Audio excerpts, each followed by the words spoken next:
নমস্কার সবাইকে, কৃষ্ণময় শুভ সন্ধ্যা। সন্ধ্যাবাতির পরে গান কীর্তন করে আমার লাড্ডু সোনাকে নিয়ে একটু হাঁটাহাঁটি করতে হয়, না হলে উনি দুঃখিত হয়ে যান। একবার একটি 10-11 বছরের মেয়ে ওর বাড়ির সামনে একটি রোজ মন্দিরে যেত মন্দির পরিক্রমা করতে। হঠাৎ করে মেয়েটি মন্দিরে আসা বন্ধ করে দিলেন। তখন মন্দিরের পূজারীজি একদিন মেয়েটির বাড়ি গিয়ে জিজ্ঞেস করলেন মেয়েটিকে যে, মামুনি তুমি এখন কেন আসছো না মন্দিরে? তখন মেয়েটি বলল, না গুরুজি, আমি আর মন্দিরে আসবো না। বলছে কেন? বলছে মন্দিরে লোকেরা আমাকে দেখে হাসাহাসি করে, আমাকে নিয়ে সমালোচনা করে, এগুলি আমার ভালো লাগে না। তখন পণ্ডিতজি বললেন, ঠিক আছে তুমি কালকে থেকে আসো, কেউ আর তোমাকে দেখে হাসাহাসি করবে না, সমালোচনা করবে না।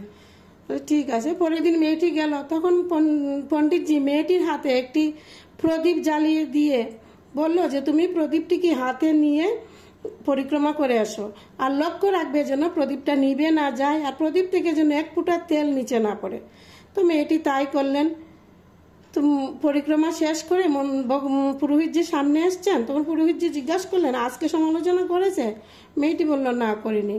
কারণ মেয়েটি আজকে প্রদীপের দিকে ধ্যান রেখে এবং ভগবানের দিকে ধ্যান রেখে পরিক্রমা করেছিলেন। এই জন্য লোকে তো সমালোচনা ঠিকই করেছে, এই জন্য লোকের সমালোচনাগুলো ও শুনতে পাইনি।